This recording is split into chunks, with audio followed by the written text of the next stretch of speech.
An analyst office, from the assistant city manager to and community development. And so welcome everyone. And could I have a motion to approve the minutes for the September 24 meeting? I'll make the motion for approval. Thank you. I have a second. I second. Thank you. All right. Unless anybody has any corrections, all in favor say aye. Aye. Aye. All right. That brings us to, we have a public hearing, and that's not something we typically do, and yet this is required. And so it's public hearing for the 5-year TIF. And at this point, we'll turn things over to Tom Scannell from Community Development and let him enlighten us as to what we're public hearing or whatever. Good afternoon. Are you on? I don't think this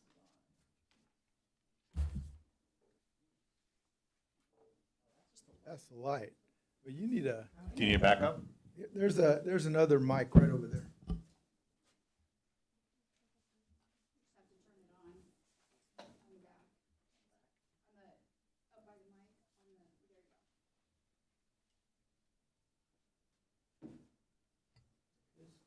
There you go. We got got the green green light. Go, Tom. Good afternoon. My name is Tom Scannell. I'm the Community and Economic Development Director for the city. Going to give an overview on the 5-year, those TIFs having their 5-year anniversary, or those TIFs that are closing.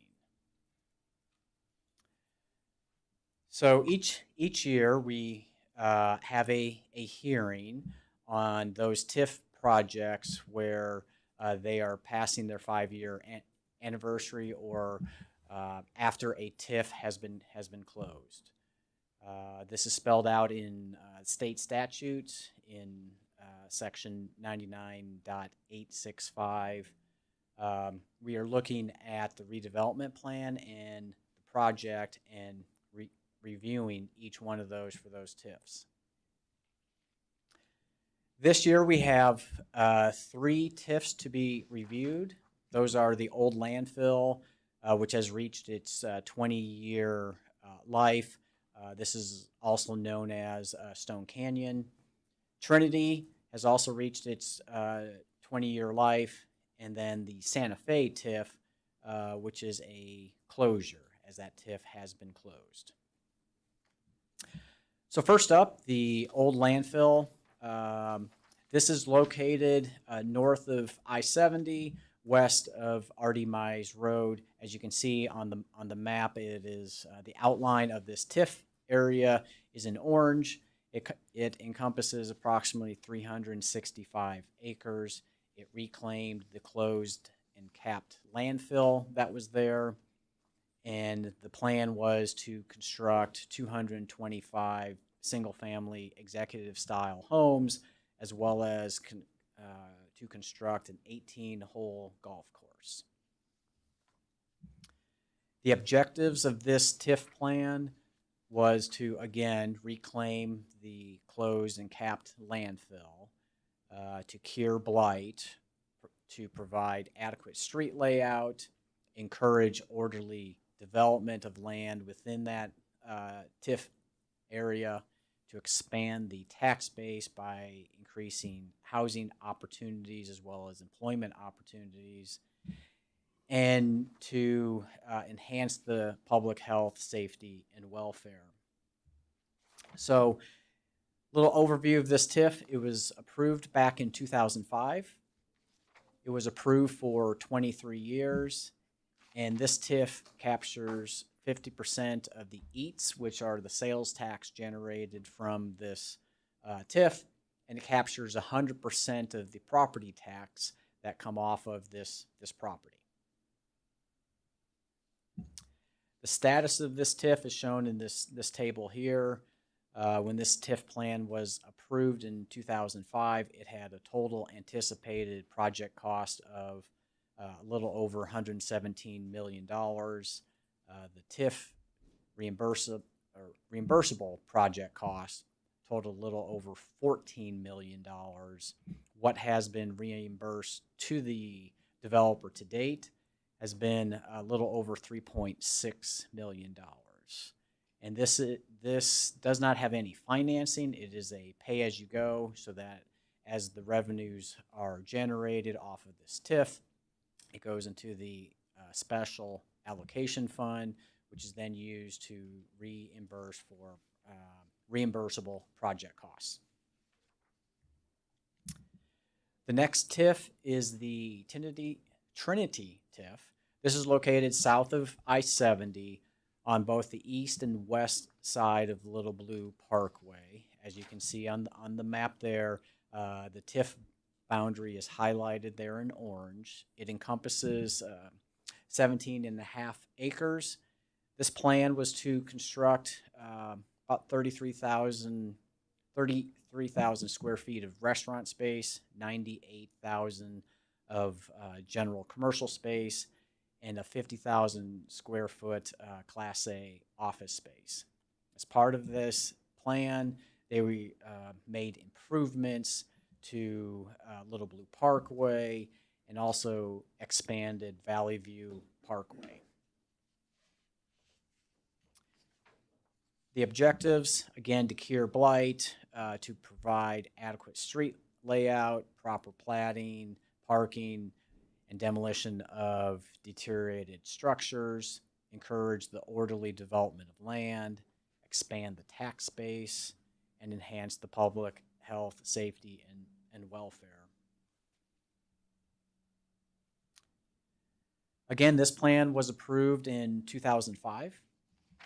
It was approved for 23 years. It captures 50% of the sales tax generated from this project and 100% of the property tax generated from this project. The status of this is shown on this slide here. TIF approved in November of 2005. The total anticipated project cost at that time was $41.1 million, with just under $7.8 million in TIF reimbursable costs. To date, a little over $4.8 million has been reimbursed. And again, there's no loans or there's no financing associated with this. All of the reimbursable costs are paid out of the TIF allocation fund associated with this development. The last TIF to review is the Santa Fe TIF. This TIF is located on the west side of Nolan Road, just south of Fair Street. It encompasses 29 acres. The plan for this TIF was to include 220,000 square feet of retail space, as well as 8 residential units. The TIF covered property acquisition associated with to assemble all of the ground for this project. The objectives of this TIF was to cure blight by providing adequate on-site and off-site street layout, making utility and other site improvements, encourage the orderly development of land, and expand the tax base.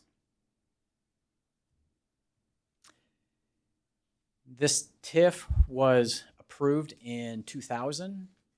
It was approved for 23 years. It was to capture 50% of the sales tax generated from this and capture 100% of the property tax coming off of this project. This TIF was terminated earlier this year, so back in June of this year is when this TIF was terminated. Looking at the status of this TIF, again, so this TIF was approved in November of 2000. At that time, the estimated project costs totaled a little more than $25.5 million. The TIF incentive approved was $7.5 million. This was a bonded TIF, meaning that there is outstanding debt associated with this TIF. At this time, and someone from finance could probably correct me, but we're a little over $6.8 million or $6.3 million left on that bonded TIF. 6.8 million left to pay. I believe that's correct. Thanks. We can get you that information. Just verify that. So that concludes my presentation, and we're available for any questions. So this is a public hearing, correct? Yes. So that means anyone that would like to speak to this could speak to it. I'm looking around, looking to see if anybody wants to speak on this. I don't see anybody jumping up to grab the mic. So that being the case, we are not taking any action on this. Would that be right, Tom? This is informational. That's what I thought, What right. state statute says that we hold the hearing to present the information, and state statute does not state there has to be any type of action taken.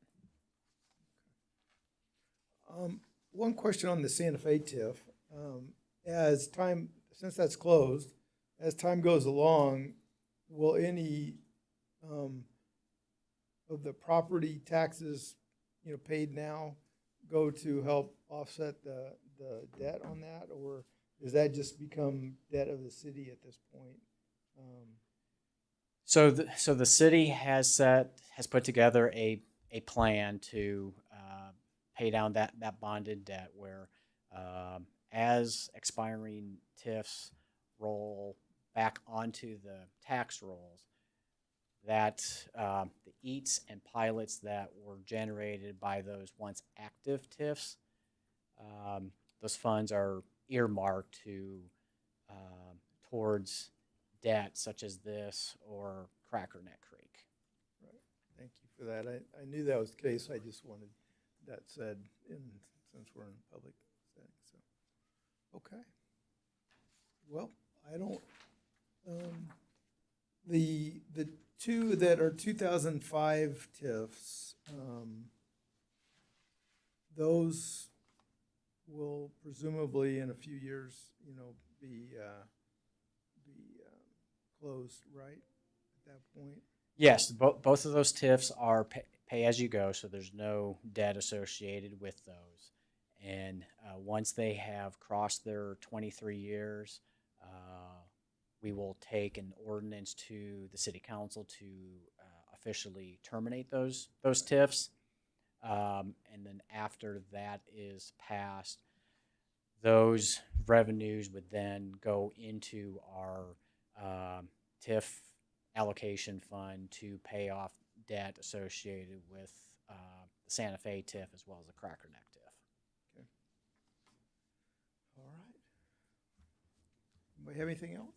Yes, Councilmember Fears, Yes. we were able to pull the debt service schedule for that. So right now for this year, it's about $4 million in principal for Santa Fe. And then with interest, it's about 10.3 million. And we'll complete paying it off in 2045. Okay. Thank you for that. Appreciate that information. All right. Tom, Yeah, can I ask Tom a question? absolutely. So how much are we paying on that every year?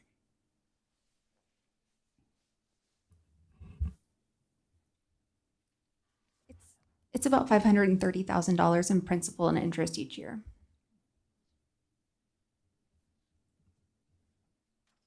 Thank you.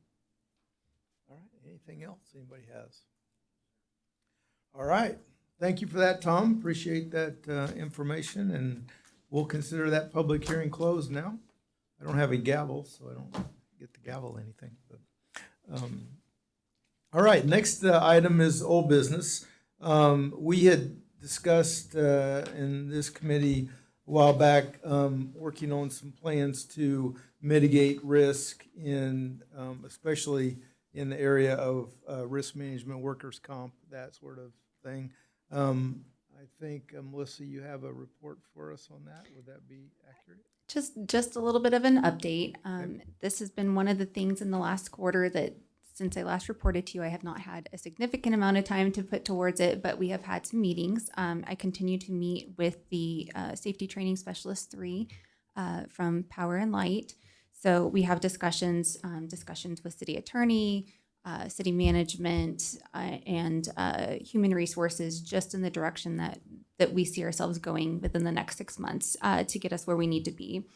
At the beginning of the year, we've got some meetings scheduled with our risk management consultant, so Charles Worth Consulting, so that we can start talking a little bit more about the philosophy that we have, what's been done in the past, and what we realistically need to do, starting in the next year. The risk management charges, when we look at it from a budget perspective, are becoming pretty prohibitive for the departments because we are self-insured. And so we just really need to look at how we're allocating those costs out, how we're budgeting for it. Of course, you'll see in the, after the audit is completed in the ACFR, we'll take a look at both the work comp and the risk management funds, because as we're going in and accruing, some of the outstanding cases and things, well, we need to start talking about what those fund balances look like, particularly in the work comp fund, because they have not looked good for a long time. And so we need to come up with a plan to get those to where they need to be. One of the things that we've identified is a real need for a program administrator to oversee workers' compensation, dealing a little bit in risk management. And so, we were able to kind of rework some of the positions that we have so that we could look at hiring a person for that. And we'll have an update about that soon, next time we meet. So those are the things that we've been working on. There's a lot of just philosophy, policy development. We're lucky because we have a good policy that's kind of been developed in the municipal services department. That while it's very much structured for their department, I think there's a lot of good information, a lot of things that we can rework and utilize within our own department, or citywide, not just in our department. I'm sorry, but just these things moving forward. And I believe upcoming, we're going to have a risk management study session to discuss it in more detail. So we'll have a lot more of those details ready to be discussed at that time. I know this is an item of interest to the full council. Yes. And so I think that study session will be a worthwhile endeavor. Yes. We had 2 safety positions that we were bringing under finance, correct? Yes. And so both of those are in operation and they're working forward. So one has to be hired shortly after. The problem with these risk management and workers' compensation positions, they're very well compensated out in the out in the private world, and so it's very difficult to not to hire. There's a lot of people that are in that realm, but there's a lot of competition for it, and so yes, to retain them. So we're just trying to get that staff back up, and this is one of those things where yes, right now it's under finance, but realistically, this is a very people-focused position, and I think, trying to get human resources involved in it, because there are a lot of things that they're dealing with. And of course, there is the fiscal impact, and, maybe not so much the fiscal impact. I know a lot of people think, well, are you just worried about the bottom line? But this impacts employees, it impacts services that we're able to provide out to the public. And so that's why there's this crossover right now, but also very much on the legal side, city management side. So there's just a lot of players, and it's getting all of those right people on board. It's establishing a citywide safety committee, getting our risk management consultant involved in that, and attending more. That was another thing that we had worked with Bob Charlesworth for a very long time. and he retired. And so now we're getting on board with his brother James, who is now president or has been president of the company. So just getting him on board with us. So John, do you have something? Yeah, thank you, Chairman. The hiring the compliance program manager, or administrator, is that something that we're looking to build into the budget that'll be presented in 26? yes, so we have some existing positions, and so we've been able to rework it so that we can get this position, because what we've seen is that we really need that overarching an actual program administrator, someone to develop the policy, citywide policy. Sure. So yes. And just to thank you, and just to add to the risk management, take our public safety individuals and put them right here. There is such a high risk. There's a lot of high risk jobs within the city that falls under OSHA and a lot of the different safety requirements and stuff that can put the men and women that are doing those jobs at a high risk of loss of limb, mobility, death. So it's a big deal. It is, yes, extremely important. Thank you, Mr. Chairman. Mr. Chair. Yes. Councilman Wiley. So you've been working on this project with the safety and training specialist from IPL. Is that right? Yes. So there was some concern about that when we decided to do this, that this was an additional task for that employee and that this would be overwhelming. I know you may not be able to answer that question, but we might need an update on how that has gone so far and how he's managed his time and the bandwidth to do both. Yeah, so I mean, he's still very much focused day to day on the power and light, because it is such a dangerous job. There's so much to it, replacing PPE, and just making sure that everyone's staying up on training. I think, as we've had our internal discussions, we've got 2 people citywide to do all of these. We've lost one of those people. Especially when you start looking, and then there's a difference between the safety side. What do we truly need to staff at on the safety side, and what do we need to staff at on the risk management side? I mean, staffing on the risk management side will probably be a little bit lighter, and there's crossover between those 2 things, but there's also very much separation. And so right now, and that's one of the things that you will see next year when we bring forward budget recommendations, is what do we need to truly staff these positions? How many do we need to protect our employees? Obviously, yes, we have a lot of high risk positions, and they stretch across. You've got power and light. You've got people out in municipal services, people that are doing street maintenance, people working in the water plants, sewer plants. And then we've got the whole category of public safety, which are their own beast in their own right. They have, I know we have a battalion chief of training, we have things like that, but what are their needs? What additional needs do they have that just, need to be addressed? So. Thank you. Well, I think that, we've certainly are in agreement that that's extremely important for the city, looking at the big picture of that. I know that Mr. Charlesworth had felt like there were some funds that they could, that could be freed up in their contract and move us in the right direction. And so be anxious to hear more after first of the year when our next meeting. Yep. All right.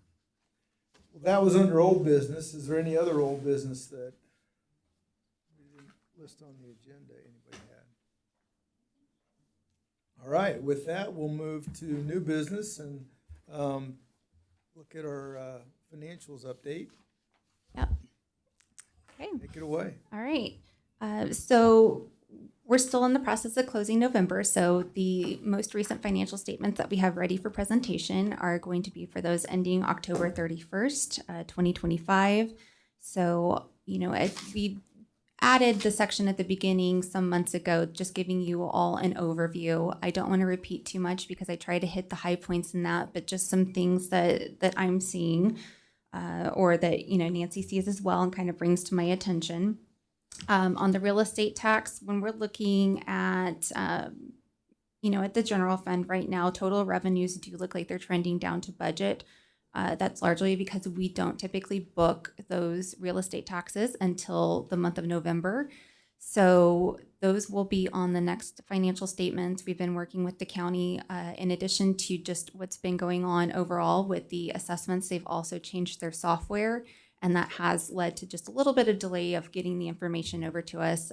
It's coming over just a little bit different than what we're used to in previous years. So just trying to get that information and make sure that it's accurate. One of the areas is with the TIFs, particularly the closed TIFs. So those, we still have the TIF supplemental fund, where on those TIF districts that have closed, we pull the pilots out to put them into that TIF supplemental fund. We've had a little bit of delay on the closed TIFs getting those reported over to the county. So one of the things that you might notice once you see the November reports and then going into December or future months are some slight adjustments to those. We're going to do an estimate of what they were from last year, since it wasn't a reassessment year. I take that back. It was a reassessment year. We're going to do an estimate just so we can get everything booked, and then we will update those. And when that happens, I'll make sure I bring it to your attention so that you can see how it changes, because it will affect your general fund revenues. Aside from that, we were able to meet with Jackson County at Mark last week and just talk a little bit about what is happening with the assessed valuations. So the county will be doing some adjustments next year, because State Tax Commission had ruled that they needed to roll, those 2023 assessments back to no more than a 15% increase. So what we'll see are some credits that happen on next year's tax bills. With them rolling back the assessments, one of the things that causes to happen to our tax levy is that now it's artificially low because we set them on a higher assessment and had a rollback because of that. One of the things that we can look at doing is a process called recoupment. So that will require us getting updated assessed valuations for 23 and 24, and then 25 if there's any changes that trickle over. And then we can identify and look at what we need to do as far as getting our tax levy, to where it should be based off of the true and accurate values. So that will be something. It's, from what I understand, a very complicated process. I've not been through the recoupment process.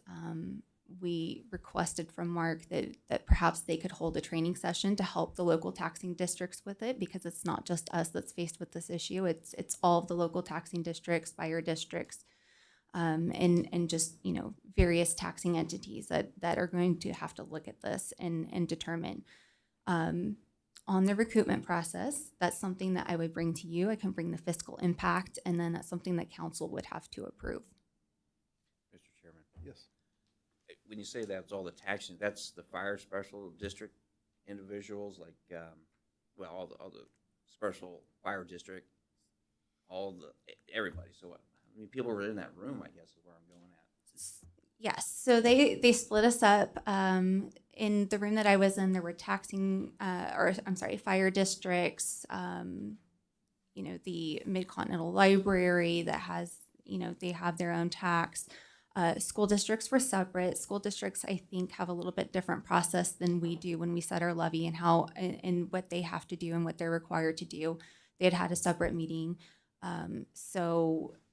Yes, I mean, there are a lot of taxing jurisdictions that now their levies are artificially low, and it obviously is concerning next year for them, because we're fortunate that right now we know that there's not going to be any implications in the budget this year, but we're kind of in an unknown right now on how it will impact our budget next year. We've had promises that we'll have some fiscal impact sent to us so that hopefully, no later than early summer, we'll know what we're looking at. But at this point, it's, everyone is just trying to get caught up over there, because there's been a lot of change, obviously. And we just don't have the answers yet, because they're trying to get through this this payment cycle for the 2025 property taxes. If I may. So just kind of thinking in my mind, these changes that are coming down the line, which is financial uncertainty for us, and then we have financial uncertainty through FIFA and some of those costs that are going to be there for a month. So there's a lot of stuff in the air coming up next year. Yes. So Are you sleeping okay? sure. Good answer. Yes, I am worried about it. Obviously that's always the forefront in my mind. How are we going to handle all these budgetary impacts? Realistically, what's going to happen is going to happen, and we will figure it out. That's ultimately all that we can do. When we're talking about major fiscal impacts, I know that I talk about this a lot, but this is one of the reasons why we need to have strong reserves, is so that when we're hit with things like this, where we have unexpected expenses, yes, we want those reserves to stay there and maintain that 16%. But if something happens, so that we can fund, critical services and make sure that we don't have to reduce things when FIFA is here, that's what those dollars are for. I would never recommend that we use them anything outside of that, but that's what they're there for. I can tell you, when we look at this right now, general fund looks like it's sitting at about a 13%. But that's just because we've had some delay in the real estate taxes coming in. We haven't seen any of those use taxes coming in yet. Those will start to trickle, in early next calendar year. But right now, as we're finishing up audit, general fund is sitting at about 18% reserve. So we're exceeding the reserve that we need to be at. We are in a financially sound place as far as I'm concerned there. It's just, continue monitoring expenses, make sure that we don't have a lot of extra expenses coming up this year, because we know that we're going to have some uncertainty next year. You and your team do amazing, so that makes me sleep good. So I appreciate that. Thank you. And just as you were talking, my thoughts just I'll echo what you already said, is that it's going to be really important to develop a way to speak to those changes in the county tax, and so that we can explain to council and the community how that's going to impact us as a city. And so, that'll be an important piece of the puzzle. I know it's too early in that process, Mhm. but it's going to be really critical. Mr. Chair, Yes. if we do the recoupment process, Mhm. how does that work? What are the steps and how long does it take? So we would start looking at it with our preliminary assessed valuation that we get in July. Okay. And so we would have to, we initially get an assessed valuation in March. There are certain procedures that we're going through all the way throughout the year when it comes to property tax. It's not just like a thing that happens in September and then we're done with it. So initially in March, we have to file what we expect to be our preliminary tax levy. And this is partly rooted in budget. There are limits that, we should not be setting the levy much higher than what we budget. It Right. keeps us in check so that we're not overtaxing citizens. So that's part of the March process. And then in July, when I think most taxing districts outside of, we're a charter city, so we have a little additional time when it comes to setting our levy than other cities do. In July, we get a preliminary assessed valuation. And so that is what you see when we come to you for the first reading for the tax levy. And that's why it changes on the second reading, is because then, the first few days in September, we receive our final assessed value, and then we're able to set the levy. So when we get that in July, we'll be working on that in August and looking at the recoupment process so that we can start coming to you with what the fiscal impact is and start educating you, the public, on what it looks like.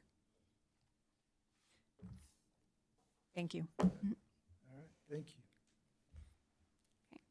Thank Keep going. All right, so let's, not, We hijacked you. there. not quite done with general fund yet. So one other thing that, that I wanted to note is that we're at the time of the year that we start to see our debt service payments go out. We have a lot of debt service payments that are due on December 1st. We oftentimes pay those several days early, especially with the Thanksgiving holiday falling so close to the end of the month this year, just to make sure that those payments arrive on time where they need to go. So you will start seeing in the November financial statements. So for general fund, in the marijuana sales tax fund, and in the fire sales tax fund. So both of those last two funds have additional debt service payments this year related to the fire stations projects and then the renovation of the IUC for the police department.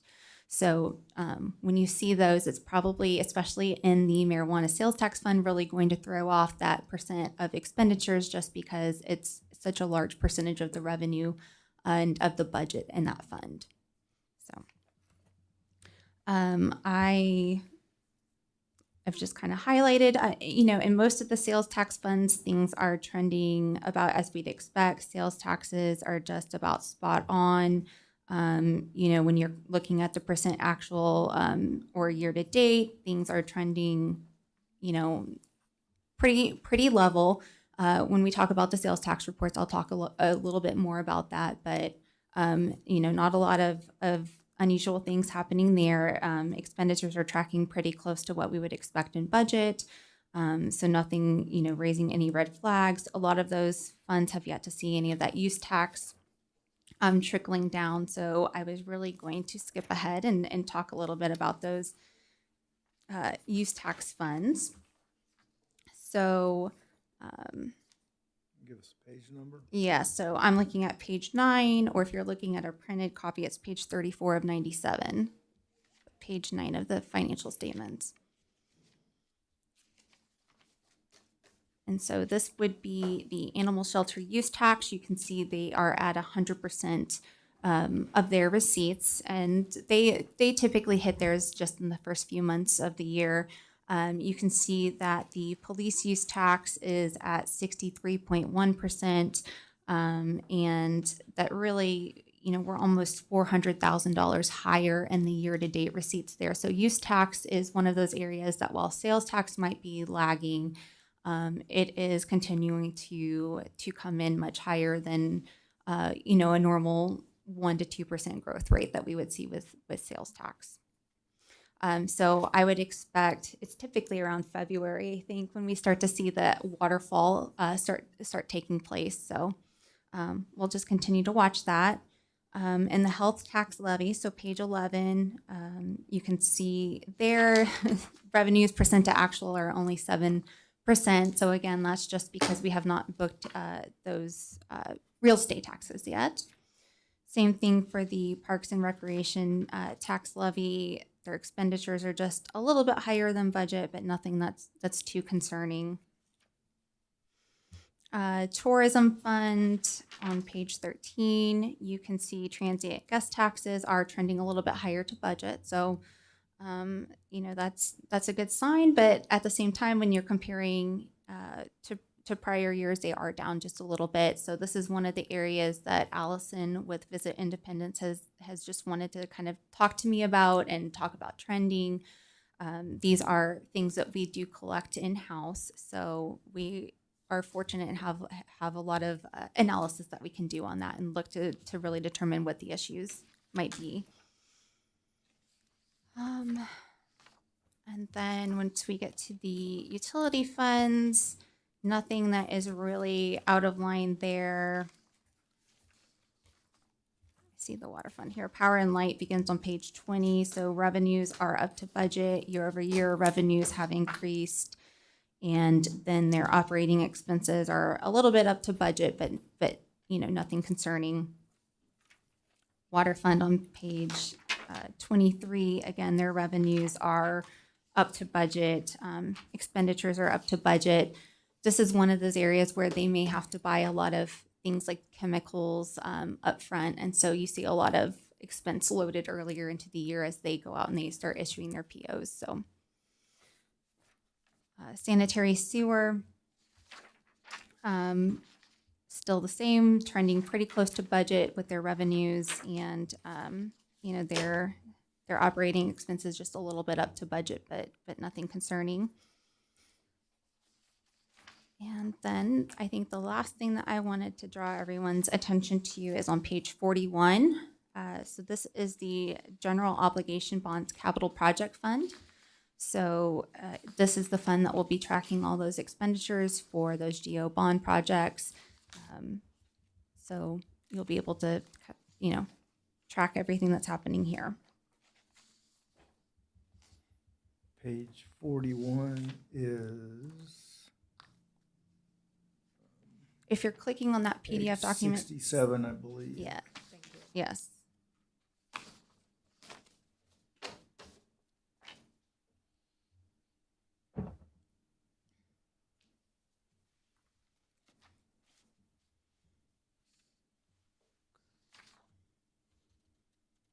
Okay. All right. I had a couple of questions that I'd marked. I want to find them.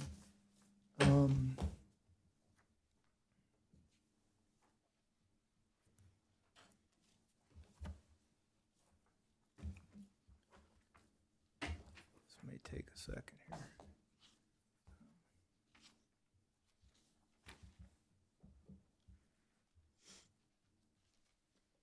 On the tourism, your comment on number 5 on tourism said revenues are trending 5.66% above budget with actual receipts for transient guest tax down. And I just was kind of curious if you had any reasoning why you thought transient guest was down, or it just happens to be the situation that, I mean, it just is what it is, or? It's really something that I'll have to look into. Okay. I don't know just off the top of my head why Yeah, it's trending down. If it's something that maybe it's just some late payments, it could be as simple as that. Charlie, I don't know. I don't remember from the reports that we get from the CVB seeing anything that says that we've had a downturn in visits. Yeah, the but- STAR reports that we get, and don't put me on the spot, I don't know what STAR stands for, but it shows hotel kind of usage throughout Independence, but they've been tracking, I think, pretty normal. Talking about transient guest tax, I know one thing we've talked internally is just how short-term rentals start playing into this equation a little bit. We've got cooperation from some of those companies who remit transient guest tax. Another one does not. I don't know which one's which, but I know Melissa does. Anyways, we've talked internally kind of about how we could look to fix that, especially knowing FIFA's coming up, because with our somewhat relaxed short-term rental regulations that we have, we know that we've got to track those pretty well. So just had a conversation here earlier today about what some of the projected room rates are on Airbnb and VRBO right now for FIFA, and they're pretty high. So knowing that we get a percentage of those rates in, I think it's a better time than now to take a look at that. So Good, thank you, appreciate that. Also, I was looking at on the general fund sheet on page, I'm looking at page 26 of the presentation. Under the percent of actual, which normally we'd be at 33%, I noticed city manager was at 57, finance is at 41, community development at 45. Any specific reasoning that they're a lot higher than everybody else, or? So I believe with community development, part of that is with the transit, the way that the contract hits. And Okay. so it is higher at the beginning of the year. City manager, some of that is just because of the turnover that we've experienced. It's led to some higher, I thought maybe that was it. yes. And then finance, it's also due to just timing. Okay. Yeah. All right. Thank you for that.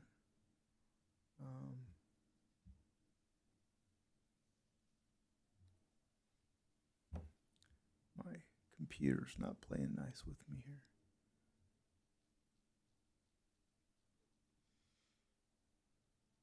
Oh, no, that's fine. Anybody have any other questions? Heather? Sure, Chair. So overall, I felt this was generally positive.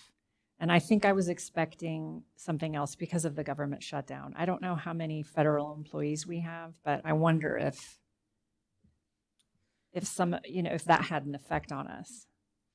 It could potentially when people are going out. And this might be a good time to transition to those sales tax reports that are there at the end of the financial reports, just to talk about them a little bit. That'd be great. That's where my next question Yeah. is for. So as we're looking at these reports, I'm going to focus mostly just on the year-to-date amounts because monthly fluctuations occur just for various reasons. When it comes to sales tax. So as of these reports, we're up 2.3% year-to-date. Now, this is only a piece of it, and this is why I have that report later on that talks about, economic impact and when we're actually putting those expenses back into the business activity month, because things do fluctuate. So while it looks like we're up 2.3% in our sales tax receipts, that's true month over month for actual dollars received, but it might not really reflect that business activity that's occurring.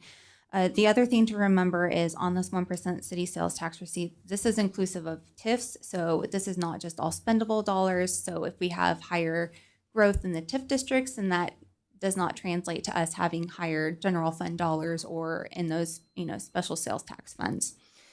Overall, receipts compared year over year are trending okay. So that I'm looking at city sales tax with that green box at the top. When we look at use tax, here you can see use tax really fluctuates month to month. So it's just determined on when those businesses are paying. And it's up 2.5% year to date compared to the same time last year. And then we have the report that has the gold on the top. And in this one, I have combined both the sales tax and the use tax together, because this is truly, not just brick and mortar, just not online sales, but these are both of our sales combined. And so there we have seen about $220,000 increase through October receipts and about 2.3% higher. But then when we start to look at sales tax receipts by filing period or actual business activity month, we start to see that we're not truly up. I guess, the silver lining in this report is that it's down 0.1%. It's about $2.6 million in annual decrease in retail sales that we've experienced at this point. So that could be partly if we're experiencing downturn because people have been laid off, don't have as much money to go out and spend. It could just be that we've had, maybe some stores that have closed that now we're not generating revenues from those. And, here's where it gets really hard to figure out is if that's the case, are people then shifting their sales online and we're recovering it in a different way? It's just impossible to know. But this does just help us track kind of our economic index and how things are going. So, and then the other thing that we'd look at is that change in CPI. So we're down 0.1% for the past 12 months here in the city in retail sales. But we've seen a 2.8% increase in CPI for our region. So that equates to less money to spend when we're paying more for things. On the next page is the city use tax receipts, and we can see annual retail growth over the last 12 months in the economy is at about 7.7% for use tax. So not as high as it was a couple of years ago, but that was expected. We knew that would happen. And the good news is things are still trending up. So I do believe that, as we might see some stores close here, not good for jobs, not good for, a lot of reasons, but we do see some shift of those sales move online. So I think I looked at the sales tax. We've got some more recent numbers. I just didn't update them so that these would go along with those monthly financial reports. Sales tax ticked down a little bit more. Use tax still continues to hold steady. We don't have any economic numbers for that change in CPI. I think for 2 months because they weren't doing it at the federal level. So it'll look a little different next month when I put these out. Help me with the green shaded on those last two charts, the green shaded. Is that just, what does the green? So green is just the 1% city sales tax receipts. So No, I mean, sorry. the last two charts, Oh, okay. there's 3 lines on each of them where in August where green is shaded. Is that just? comparing the last 12 months. Okay. Yeah. All right. So if we were looking at that use tax report with the orange at the top, you can see that August 2025 sales were up 7.7% compared to August 24, which were up 15.9 compared to August 23, which were up, 26.4. So we're still continuing to see additional growth there. Okay. Okay. Other questions on the financials?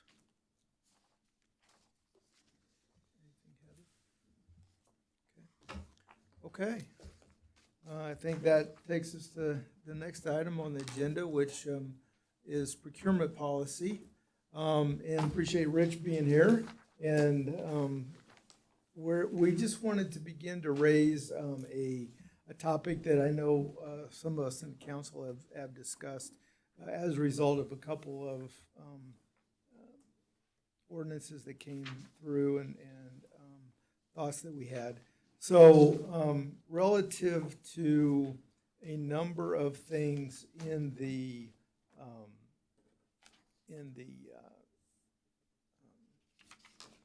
procurement policies, you know, we have the one, we had the discussion relative to the $300,000 mark for companies. If it was over 300, then we needed to contract with organizations that had a apprenticeship program.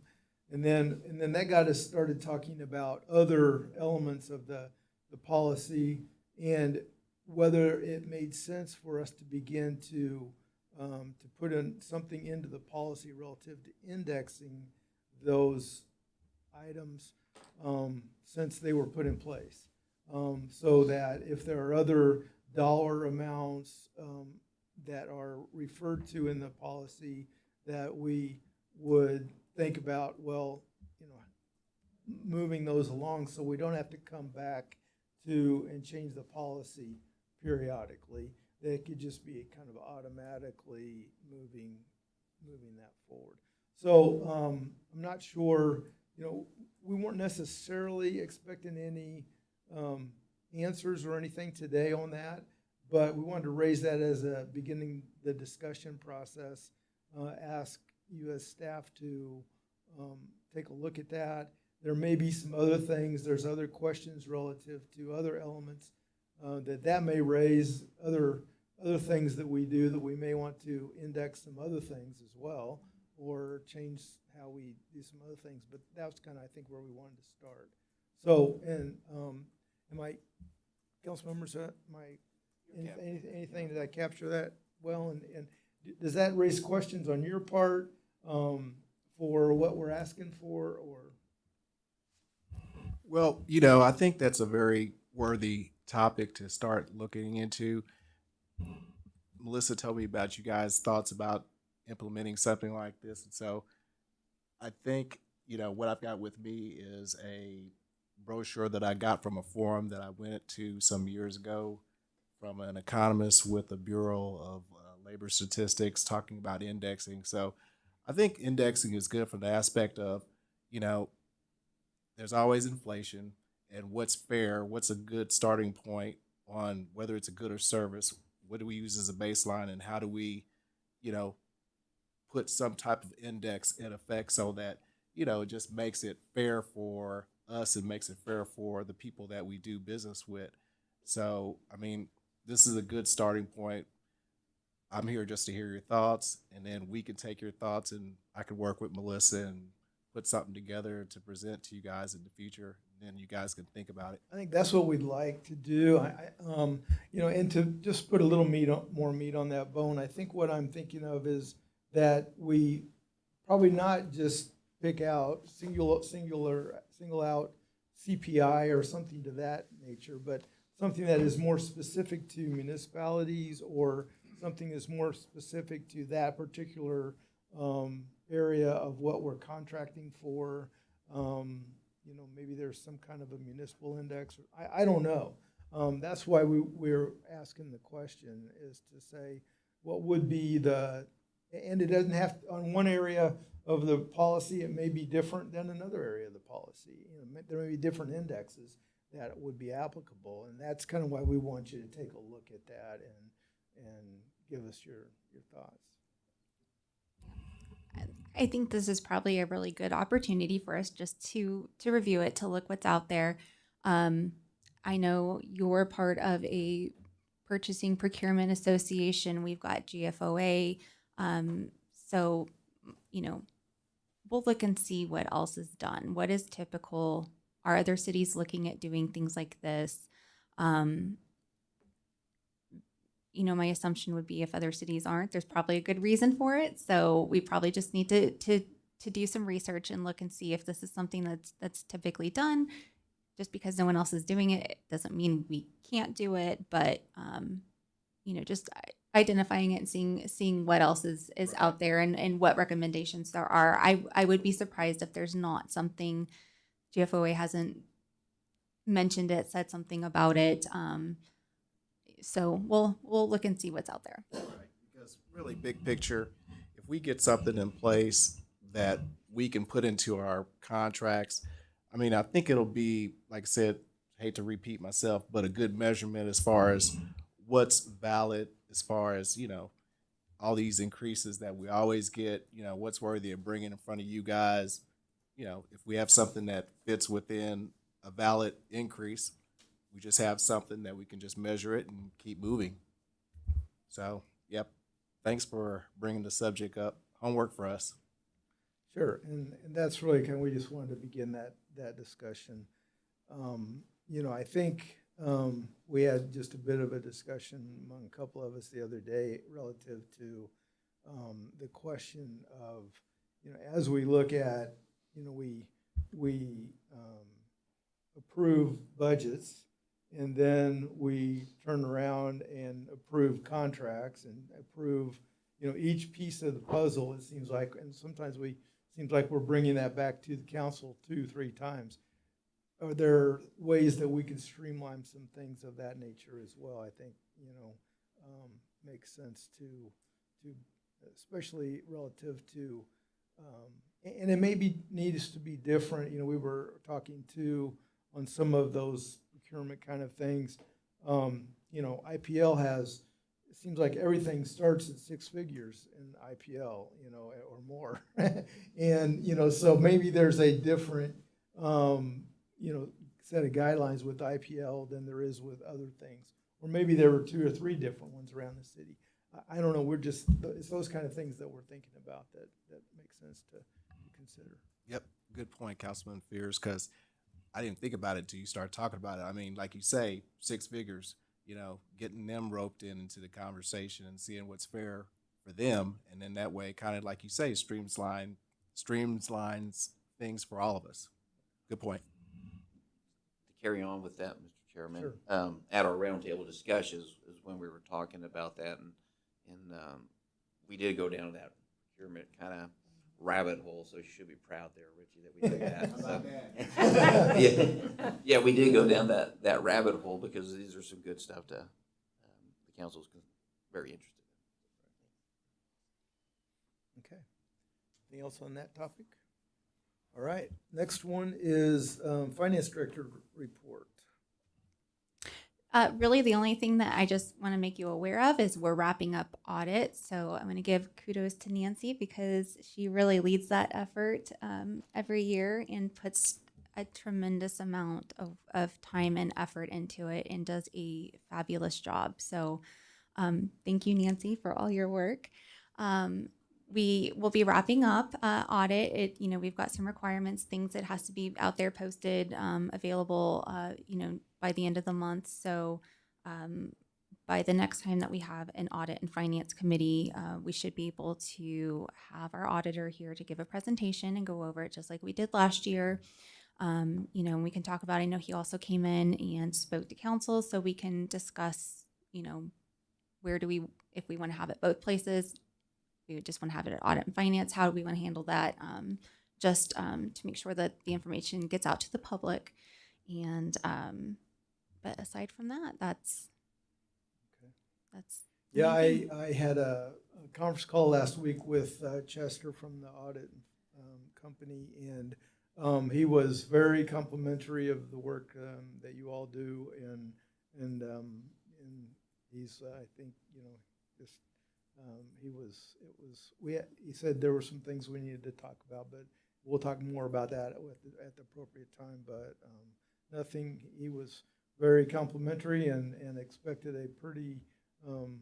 At least at that point, he said they were working through some things, but expected some pretty clean audit. So that was just kind of the general guise of what he gave me. So all that's good, and kudos to you guys on that. So, okay.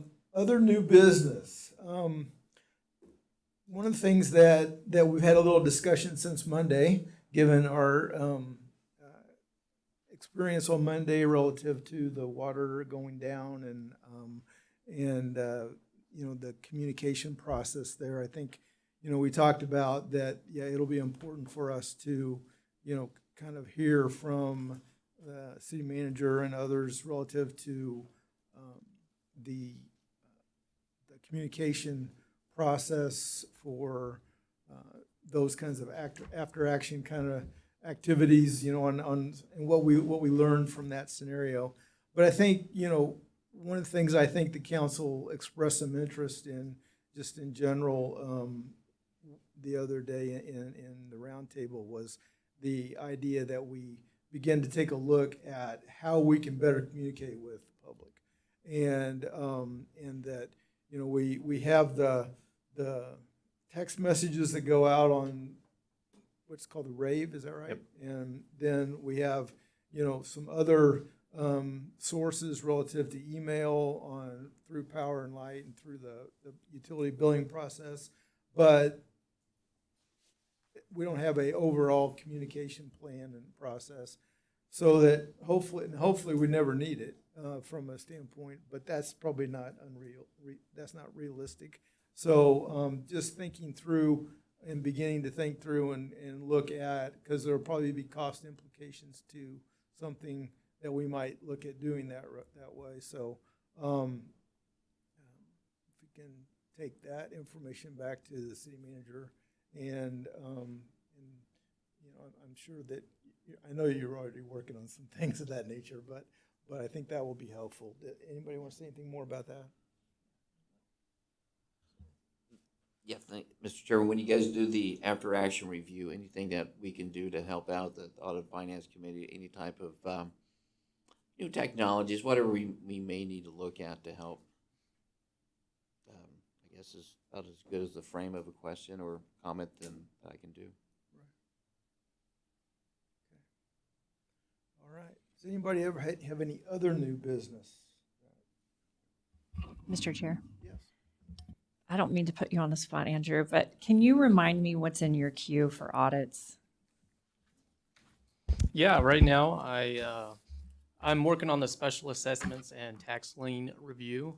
I'm also working on gas cards versus city fueling sites review.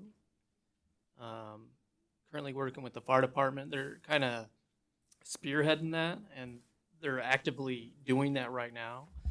And they're going to have more data for me at the beginning of the year.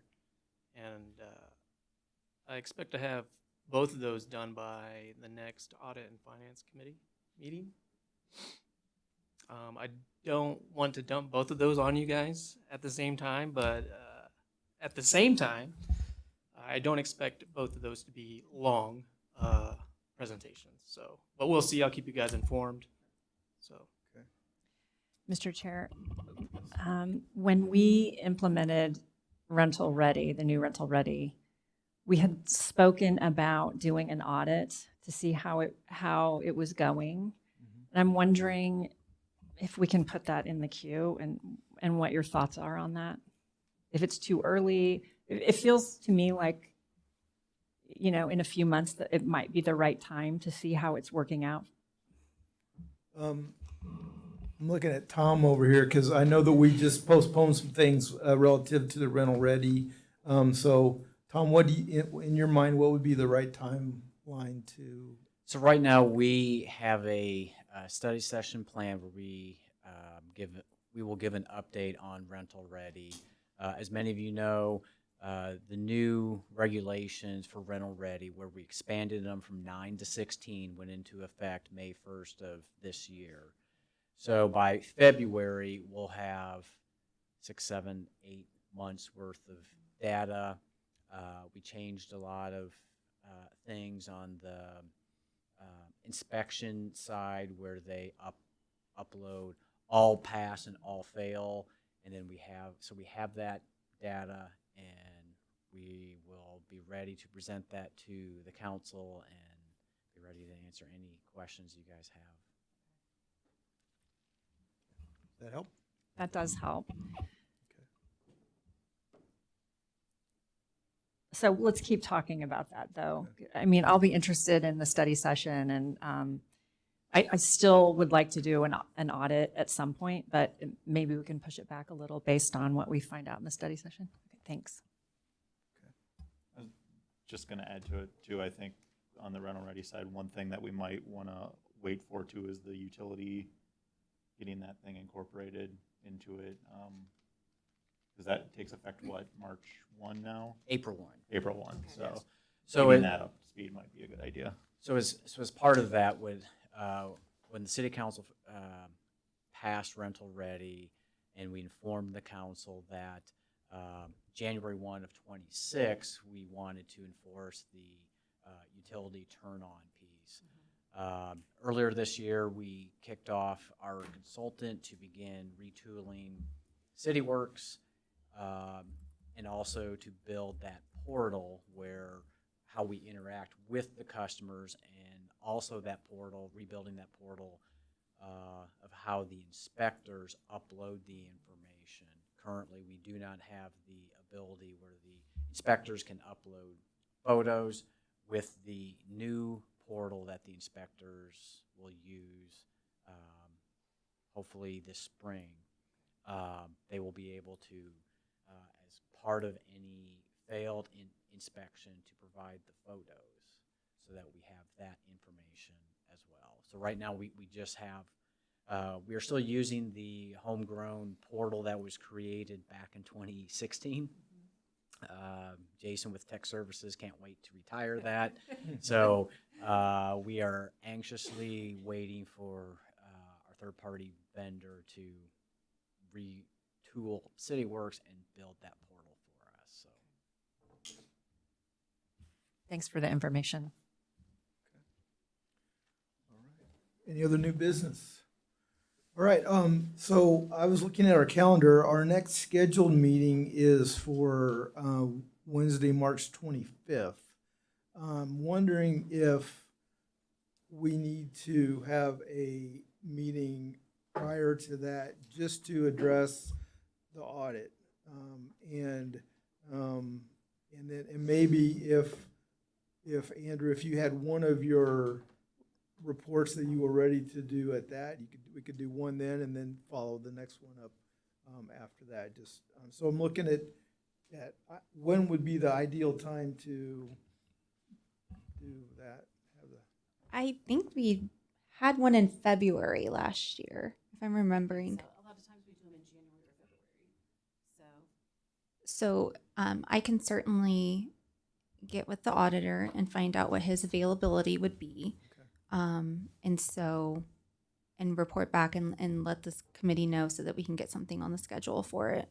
Just seems like a little long to wait till March. I think end of so, March for yes. that, so, Yeah, so, okay, well, once you get a date from him, Sure. look at that time frame, shoot something to us and see check our availability, make sure we're all available, and we'll kind of go from there.